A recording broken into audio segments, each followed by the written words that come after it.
مسند امام احمد میں حدیث موجود ہے، الادب المفرد امام بخاری کی کتاب کے اندر یہ موجود ہے۔ ایک صحابی نے نبی علیہ السلام کو آگے کہا ما شاء اللہ و شئت یا رسول اللہ، اے اللہ کے رسول جو آپ چاہیں اور جو اللہ چاہے۔ تو آپ نے فرمایا اجعلتنی للہ ندا، یہ لفظ کیا تو نے مجھے اللہ کے مد مقابل ٹھہرا لیا؟ اب وہ پاکستانی ہوتا نا تو کہتا نہیں یا رسول اللہ مد مقابل نہیں، میں نے آپ کو مستقل بذات نہیں مانا، غیر مستقل بذات عطائی اور اللہ کے اذن سے مانتے ہوئے کہا ہے۔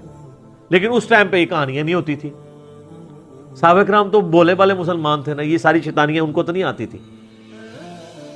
تو آپ نے فرمایا قل بل ما شاء اللہ وحدہ، بلکہ کہہ جو اکیلا اللہ چاہے۔ ایک بریلوی عالم تھے تو میں نے ان کو یہ حدیث بیان کی نا، انہوں نے کہا جی آپ کو اس حدیث کا مطلب نہیں سمجھ آیا، نہیں سمجھائے۔ وہ کہتے ہیں اصل میں نبی علیہ السلام نے پوچھا ہے کہ اے میرے پیارے صحابی کہیں ایسا تو نہیں آپ مجھے خدا مانتے ہو؟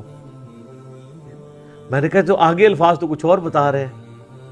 اس کے جواب میں تو صحابی کہتا نہیں یا رسول اللہ میں نے آپ کو خدا نہیں مانا، خدا کا بندہ مانتے ہوئے کہہ رہا ہوں یا رسول اللہ ما شاء اللہ و شئت۔ تو میں نے کہا آگے جو الفاظ ہے قل بل ما شاء اللہ وحدہ، کہ اکیلا جو اللہ چاہے۔ اگر آپ کی بات ہوتی نا تو وہ صحابی کہتے کہ نہیں میں آپ کو اللہ کا بندہ مان کے کہہ رہا ہوں، تو حضور کہتے ٹھیک ہے کہتا رہے۔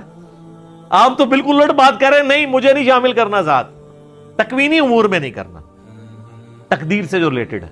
ہاں باقی دین کے معاملے میں تو بخاری مسلم میں کہ یہ حدیث ہیں، جب نبی علیہ السلام سے پوچھا گیا کسی معاملے کا صحابہ کرام نے، اور صحابہ کرام سے آپ نے کاؤنٹر کوسچن کیا، ان کو نہیں معلوم ہوتا تو کہتے تھے واللہ ورسولہ عالم، اللہ اور اس کا رسول بہتر جانتے ہیں۔ وہ بالکل ٹھیک ہے، دین اللہ اور اس کے رسول سے ہی سیکھنا ہے۔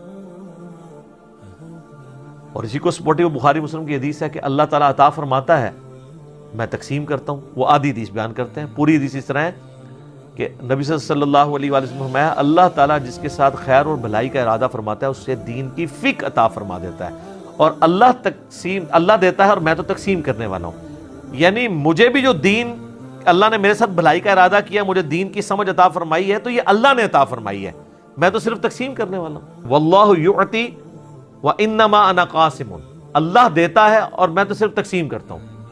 تو وہ انہوں نے جناب اس دو لفظ پکڑ لیے تو اعلیٰ حضرت نے شعر لکھ دیا، رب ہے معطی یہ ہے قاسم، رزق اس کا ہے کھلاتے یہ ہیں۔ وہ رزق کے اوپر لے گئے اور تکوینی امور کے اوپر۔ وہ مسلم شریف کی جو حدیث بڑی مشہور ہے کتاب الجمعہ چیپٹر میں، ایک صحابی نے نبی علیہ السلام کے سامنے تقریر کرتے ہوئے کہہ دیا من یطع اللہ ورسولہ فقد رشد، جو کوئی اللہ اور اس کے رسول کی اطاعت کرے وہ کامیاب ہو گیا، ومن یعصہما، اور جو ان دونوں کی نافرمانی کرے فقد غوا، تو وہ بہک گیا، بے شک وہ بہک گیا۔ نبی علیہ السلام کو بڑا غصہ آیا، فرمایا بئس الخطیب انت، کتنا برا خطیب ہے تو نے یہ کیوں کہا جو ان دونوں کی نافرمانی کرے؟ تجھے کہنا چاہیے تھا وَمَن يَعْصِ اللَّهَ وَرَسُولَهُ فَقَدْ غَوَىٰ، جو اللہ اور اس کے رسول کی نافرمانی کرے وہ گمراہ ہوا، وہ بہک گیا۔ اب اس سے ابھی آگے یہ کہہ سکتے تھے کہ یا رسول اللہ میں نے یہ بات تو پہلے کر دی ہے، میری بات آؤٹ آف کانٹیکسٹ نہیں ہے، میں کانٹیکسٹ کے ساتھ بات کر رہا ہوں۔ جب میں نے یہ کہہ دیا کہ جو اللہ اور اس کے رسول کی اطاعت کرے وہ کامیاب ہوا، اور جو ان دونوں کی نافرمانی کرے وہ ناکام ہوا، تو اس میں تو لٹریچر میں تو کوئی خرابی نہیں ہے، آؤٹ آف کانٹیکسٹ بھی نہیں ہے، اس میں کیا مسئلہ ہے؟ اور حقیقتاً یہ وہ اپنا مقدمہ لڑ سکتے تھے، لیکن ان کو پتا تھا سامنے امام الموحدین ہے صلی اللہ علیہ وآلہ وسلم۔ اور ابو داؤد میں آگے الفاظ ہیں، آپ فرمایا قم اذهب، اٹھو ادھر سے نکل جا۔ اتنا آپ علیہ السلام کو جلال آیا اس حوالے سے۔ لیکن آپ کے وہ صوفیاء کہتے ہیں ہک ہے ہک ہے ہک ہے۔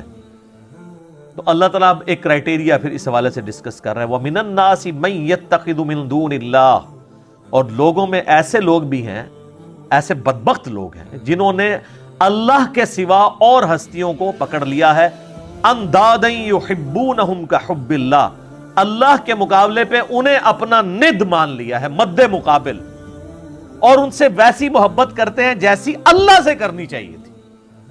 اللہ اکبر، یہ آیات پڑھی جاتی ہے نا تو لوگ سمجھتے ہیں شاید یہ مشرکین عرب کے بارے میں نازل ہوئی تھی۔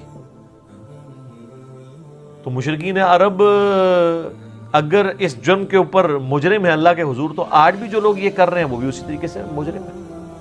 اور آپ کو آج مسلمانوں میں اکثریت ایسے لوگوں کی نظر آئے گی جو اگر آپ ان سے حلفیہ بیان لیں تو وہ کبھی یہ نہیں کہیں گے کہ ہم اللہ سے بڑھ کے کسی سے محبت کرتے ہیں، لیکن ان کا ایٹیچیوڈ یہی ہے. وہ آپ کو کبھی شعر سنائیں گے اللہ اللہ کیے جانے سے اللہ نہ ملے گا, اللہ والے ہیں جو اللہ سے ملا دیتے ہیں, اور اللہ والے ان کو کہہ رہے ہوتے ہیں جو اپنی عبادت کروا رہے ہوتے ہیں. اگر اللہ والے سے مراد یہ رسول اللہ کو, صحابہ اور اہل بیت کو لیں تو ہم ان کے ساتھ ہیں. حتیٰ کہ سورہ الزمر کے اندر جا کے آئے گا, سورۃ المومن کے اندر, کہ ان کے سامنے جب اکیلے اللہ کا ذکر کیا جاتا ہے تو ان کے دل گھٹنے شروع ہو جاتے ہیں, اور جب اللہ کے ساتھ اور ہستیوں کو شامل کیا جاتا ہے تو ان کے پھر دل پھیل جاتے ہیں. اور آپ یہ کر کے دیکھ لیں جناب, آپ اللہ کی توحید بیان, ہم تو کئی بار یہ تجربہ کر چکے ہیں, آپ اللہ کی توحید بیان کریں تو ان کو چڑ ہو جاتی ہے. وہ کہتے ہیں کو بزرگوں کا بھی ذکر کرو نا جی. اور یہ حقیقت ہے کہ ان کی محبت ان ہستیوں کے ساتھ زیادہ ہے. سورہ مریم میں آتا ہے کہ جو اللہ تعالیٰ کے لیے بیٹا تجویز کرتا ہے, یعنی شرک کرتا ہے, شرک کی کوئی بھی فارم ہو, وہ اللہ کو ایسی بات کہہ رہا ہے, ایسی گالی دے رہا ہے کہ قریب ہے آسمان پھٹ پڑے اور زمین شک ہو جائے اور پہاڑ ریزہ ریزہ ہو جائے. ان دعوا للرحمن ولدا, کہ یہ رحمان کے لیے بیٹا تجویز کرتے. اور نبی علیہ السلام کی آپ احتیاط دیکھیں, یہ جو ند لفظ ہے نا, اندادیں, سیم یہ الفاظ ہیں. تو اللہ تعالیٰ فرماتا ہے کہ یہ ان لوگوں کی حالت ہے کہ یہ اللہ کے مقابلے پہ اور ہستیوں سے ایسی محبت کرتے ہیں جو اللہ سے کرنی چاہیے.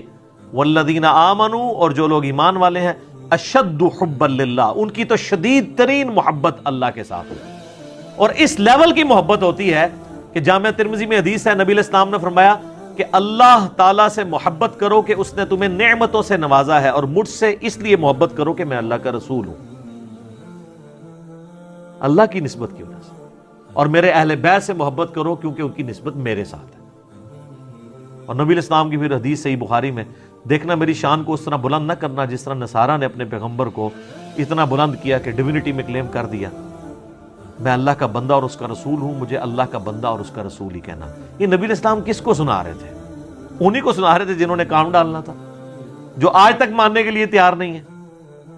بخاری مسلم میں حدیث ہے, اس نے ایمان کی علاوت چکھ لی جس کے لیے اللہ اور اس کا رسول ساری دنیا سے بڑھ کر محبوب ہو جائے. نمبر 1 یہ. نمبر 2 دوستی اور دشمنی کا معیار اللہ کی ذات. اور نمبر 3 کفر کی طرف لوٹایا جانا اس کے لیے اتنا ہی مشکل ہو جائے جتنا زندہ آگ میں جلنا. وہ جلنے کے لیے تیار ہو جائے لیکن کفر نہ اختیار کرے تو اسے ایمان کی مٹھاس مل جائے گی. بابوں سے لانے برات کون کروا رہا ہے؟ جو نبی علیہ السلام کی مبارک دعوت کو لے کے چل رہا ہے, اور آپ سے ریکویسٹ کرتا ہے کہ مرنے سے پہلے اے مسلمان کر لے اس پہ غور. کتابوں کا خدا اور ہے, بابوں کا خدا اور.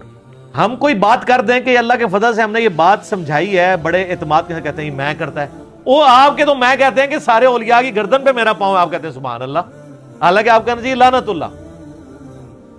کبھی ابو بکر صدیق نے کہا سارے صحابہ کی گردن پہ میرا پاؤں ہے؟